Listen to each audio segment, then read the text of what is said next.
Dr. Heidi Grant here with another episode of 3 Things to Do. Before we get started, you know the drill. Please remember to hit that like button, and if you haven't already, subscribe to our YouTube channel. Today's topic is actually related to a previous video we've done on first impressions. In that video, we talked about the importance of first impressions and how to make a good one. But unfortunately, it doesn't always work out the way we intend, and sometimes the impression you make on another person, you just know was bad. It's not who you are. They definitely walked away with the wrong sense of you. So today, I want to share with you 3 things to do to overcome a bad first impression. I'll warn you right now, this is something that's actually pretty hard to do. The way brains work is we form an impression of another person, and that impression tends to stick.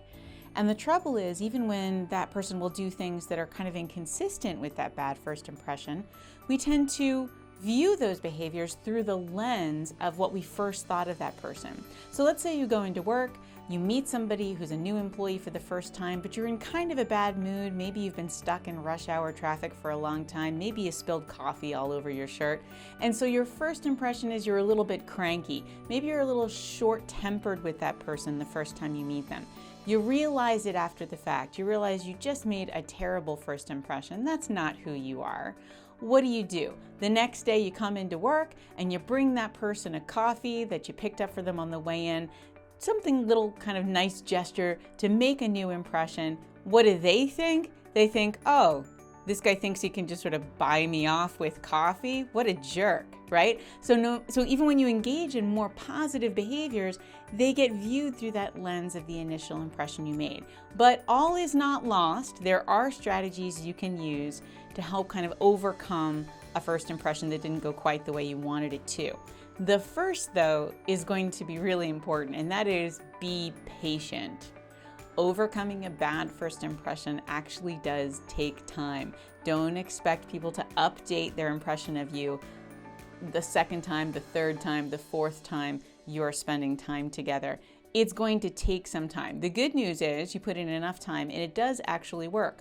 Over time, people do actually come to revise their impressions of other people. But be patient, it may take a while. The second strategy is to work together. And I mean that very literally. Work together. Find something to do, some sort of project, some sort of task, some sort of goal that the two of you can work on together. And I know this is sort of funny because when we think someone may not like us very much because we've made a bad first impression, working with them is sort of the last thing we want to do, but actually it turns out to be really important. Very naturally, when we work with another person, when our fate is sort of interdependent with theirs in some way, we're working toward a shared outcome, we very naturally and automatically become more interested in being accurate about that other person with whom we now have to work.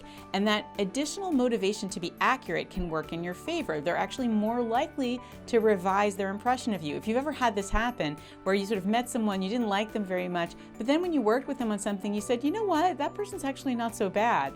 That's that kind of accuracy motivation at work.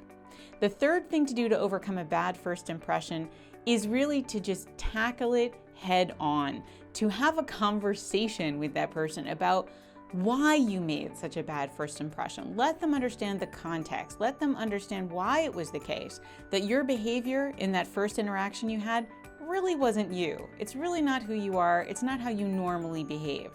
Sometimes actually just directly addressing the fact that you know you made a bad first impression is the fastest way to get to a more accurate one. So let's go through those 3 strategies to overcome a bad first impression once again.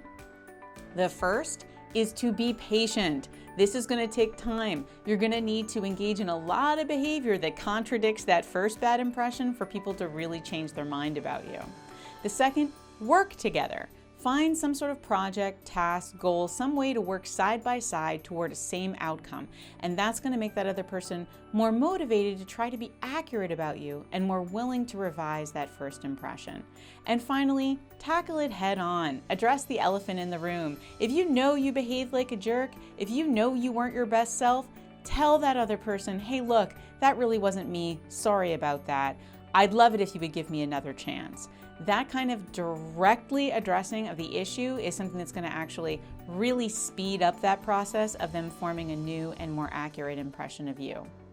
So thanks for tuning in again to 3 Things to Do. Again, don't forget to hit that like button and subscribe to our YouTube channel. And share this video with someone you know who may have maybe not made the greatest first impression. Let's face it, it's something we've all done.